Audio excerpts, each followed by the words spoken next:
Hi, this is Lynn with Prometheus Automotive, and today we're going to be checking out a 2005 Chevy Blazer. The customer's concern is mainly with the brakes. This car's been sitting, so they want to have it checked out to make sure that the brakes are all that it needs. It's in pretty rough shape.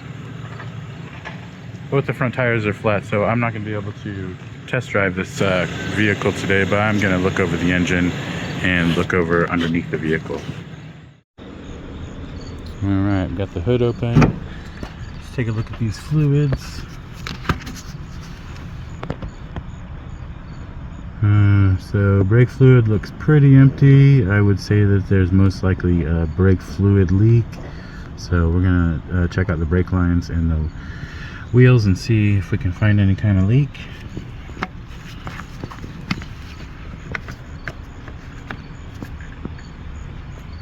Power steering fluid.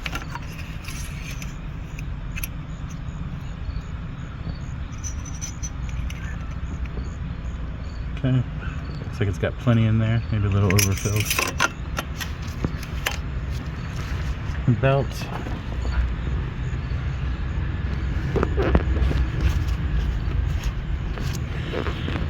Doesn't look too bad. I don't see any signs of excessive cracking.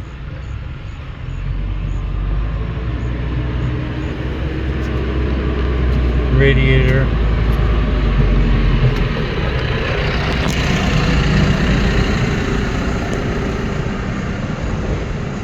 That's maybe a little bit low, but I can see fluid in there, so that's a good sign. Fluid. The battery's too low for me to start this engine and check it with the engine running like you should, but I can at least see the fluid, the condition of the fluid.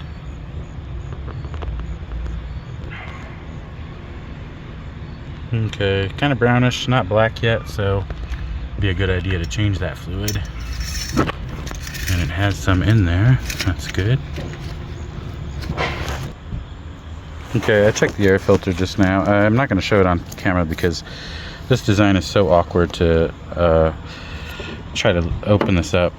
You can really just pull it up, take out these 4 screws or loosen them, and lift up this end and you can slide the air filter in and out. But it's pretty new. It's probably the newest thing on this Blazer. Let's check the oil.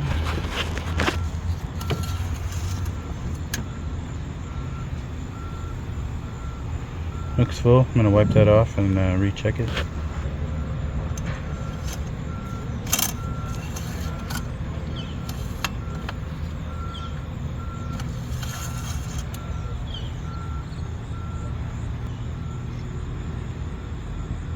Okay, oil looks okay.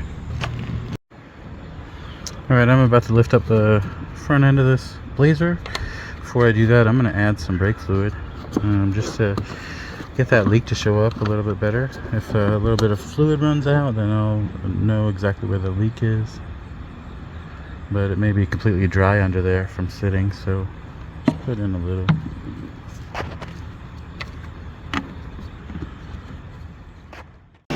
Alright, this is the driver's side rear tire, left rear tire.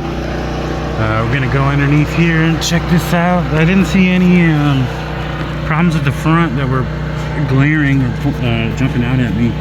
So came back here, and this is the brake caliper.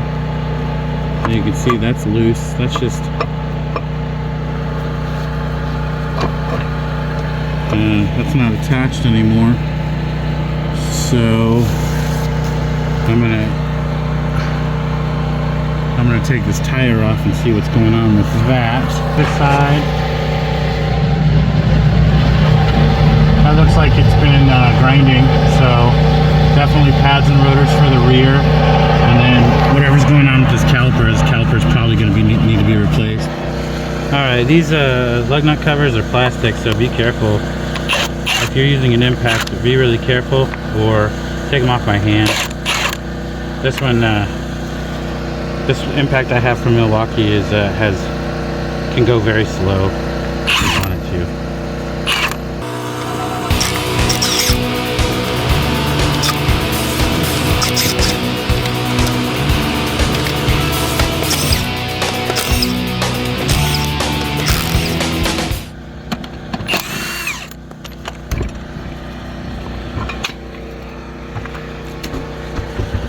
Alright, what do we have here? Ah, that just fell down. Fell completely off. It's supposed to be up here. This is where it's been leaking. This is wetness from brake fluid. And there's evidence on the back side of that tire. There's brake fluid residue.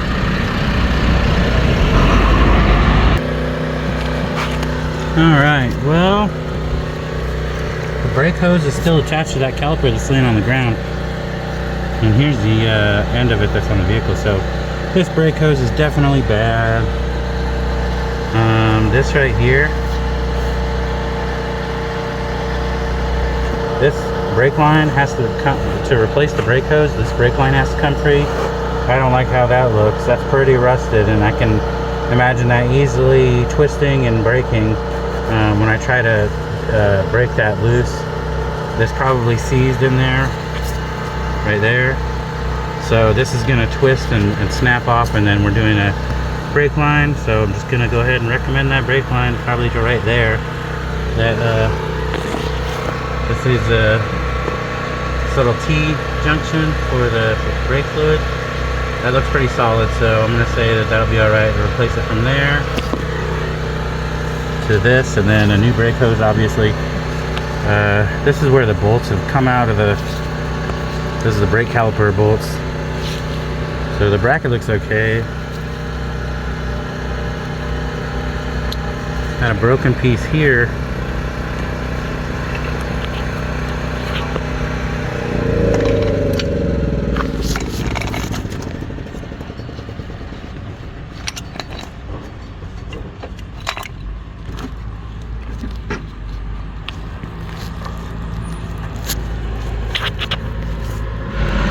Alright, let me get a better look at this. Okay.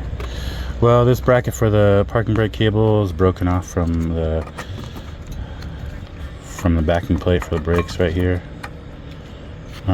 So parking brake, emergency brake's not going to work. It's in really bad shape also. This cable's just rusted through.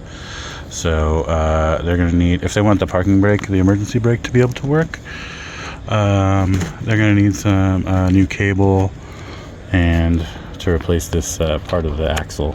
So well, I think we can make the brakes safe for the service brakes at least. This won't affect the operation of the service brakes.